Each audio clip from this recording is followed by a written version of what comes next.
महाभारत युद्ध के अनेक वर्षों पश्चात जब कलयुग का प्रभाव धीरे धीरे पृथ्वी पर बढ़ने लगा, तब अधर्म ने मनुष्यों के हृदयों में प्रवेश करना आरंभ किया। सत्य लुप्त होने लगा, लोभ बढ़ने लगा और मनुष्य का धर्म पथ से विचलन होने लगा। इसी समय एक दिव्य बालक का जन्म हुआ, जिसका नाम रखा गया सत्यदेव। कहा जाता है कि यह बालक धर्मराज युधिष्ठिर का ही अंश था, जो कलयुग में सत्य की रक्षा के लिए पृथ्वी पर अवतरित हुआ था।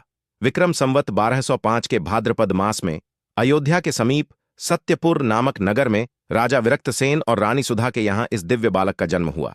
बालक के जन्म के समय आकाश में मंद समीर बह रही थी, पुष्पों की वर्षा हो रही थी और दिग्दिगंत में एक तेजस्वी आभा छा गई।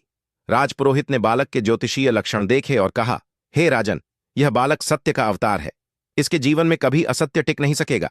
जहां यह जाएगा वहां से अधर्म का नाश होगा। बाल्यकाल से ही सत्यदेव अत्यंत शांत, धर्मनिष्ठ और करुणामय थे। वे कभी झूठ नहीं बोलते थे, न किसी जीव को पीड़ा पहुंचाते थे।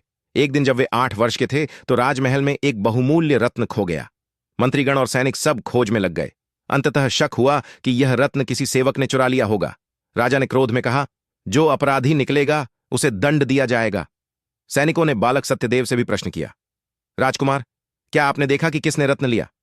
सत्यदेव ने शांत स्वर में कहा, मैंने किसी को लेते नहीं देखा, परंतु इतना अवश्य देखा कि जिस पथ पर रत्न गिरा उस ओर एक घायल कबूतर उड़ता हुआ गया। सैनिकों ने खोज की तो पाया कि रत्न महल के बगीचे में पड़ा था। सबने सत्यदेव की बुद्धि और सत्यवादिता की सराहना की। समय बीता। सत्यदेव शिक्षा प्राप्त करने के लिए हिमालय के समीप आर्षि नीलगिरी के आश्रम गए। वहां आर्षि ने उन्हें वेद, नीति, युद्ध कला और योग का ज्ञान दिया। सत्यदेव दिन रात साधना में लीन रहते। आर्षि नीलगिरी ने उन्हें आशीर्वाद दिया, हे बालक, सत्य की रक्षा के लिए इस धरती पर जब भी असत्य बढ़ेगा, तुम्हारे शब्दों में वही शक्ति होगी जो ब्रह्म के वचन में होती है।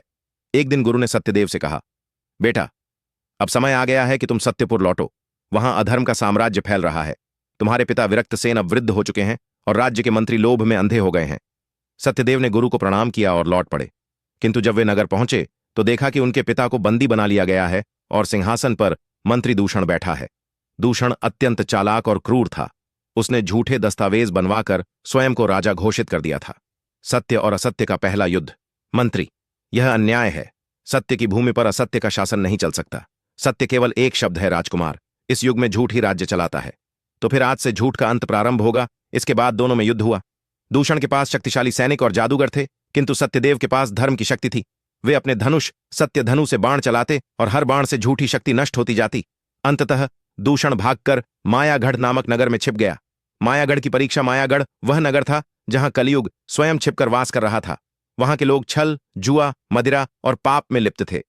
सत्यदेव ने वहां प्रवेश किया तो नगर की माया ने उन्हें भ्रमित कर दिया।